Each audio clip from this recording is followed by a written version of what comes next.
I'm gonna let you all in on a little secret. I single-handedly own F1. You know, as a current mechanical engineering student, it just felt like the right direction for me. I make all the car parts, I own all the cars, I even own all the people involved. Yeah, I don't exactly own F1, but I do have something to share with you still. I don't think I've ever said this on YouTube before, but I actually really like making clothes. It started back in middle school, where I would draw designs on my iPad and I would show them to my grandma and tell her to make it. I was still young at the time, so I thought it was pretty boring. I was an iPad kid with grimy fingers, so I wasn't really interested. But later on down the line, I started to get more intrigued with the process, and just a couple months ago, I made this coat that I'm really proud of. I also got this vest and embroidered Cadillac racing on it, which if I were to buy a similar vest from the official Cadillac website, it would cost me around $200. So basically, I'm already a business student as well. So yeah, I have a lot of fun making clothes, and I wanted to take you guys through the process. So I really hope you enjoy, and I hope you don't get bored, because I do admit I was pretty bored at first, but then I found it fun. So if you're able to watch this whole video, you're a real one. I'm proud of you. Anyways, let's go.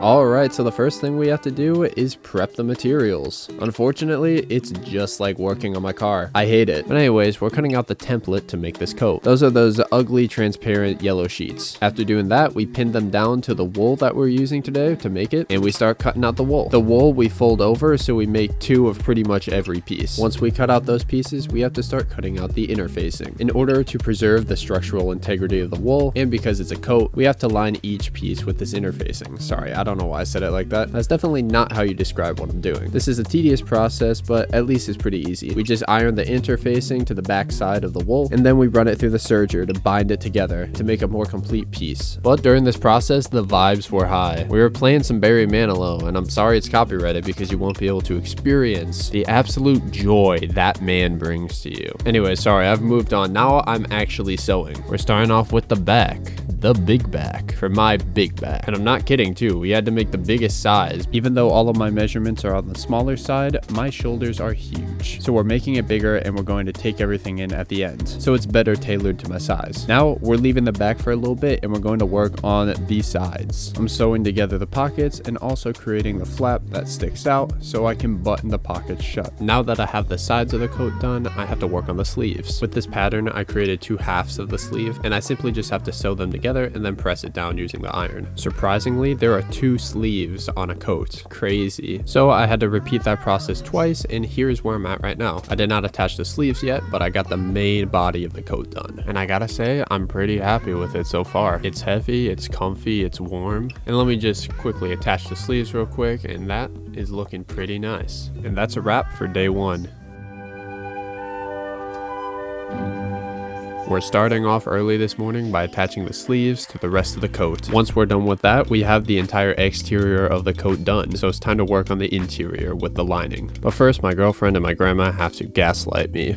I don't know, but I remember we made the high state shorts. You wanted shorts. Alexis had pants. I don't think I made those. I think Yeah, you did. those. We made them at your house. Yes, you did. No, I swear I did not make those. I don't know. That's how all my conversations are with him. He's like, that did not happen. I'm like, yes, it did. Sorry, This was us like yesterday on the phone. No, no, I swear that was last summer at your This house. is exactly the It's conversation. not. So- And Alexis was. I believe your grandma. Alexis You always was forget making. things. Alexis was making the pants, and you made the shorts. We'll ask Alexis tonight. See if she remembers. I know she's gonna say that I did not do that. Anyways, after that, I started serging the lining, so there was more of a clean finish. Then I began sewing the lining together after I finished serging it. This lining I then sewed on to different parts of the coat. I'll continue to keep sewing the lining on, but now we have to focus on the collar. It looked pretty complicated, so let's hope we can get this right.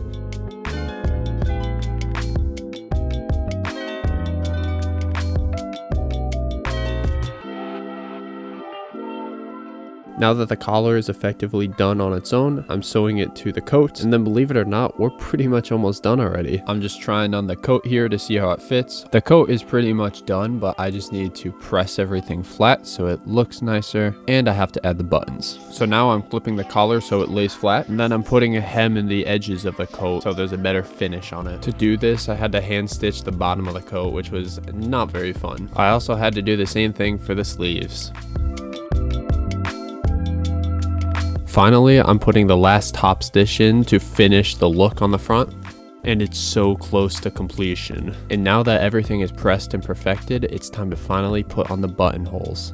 And now we can put on the buttons and we're done. Alright everyone, the coat is done. Do a little reveal here. Look at that. Whew. Buttons line up perfectly. You cross it over like this. This coat could go to the dry cleaners maybe, but the length is perfect. It's right above my knee. It's nice, heavy, comfy. So yeah, thank you for watching the video. Hopefully you enjoyed it, and I'll catch you later.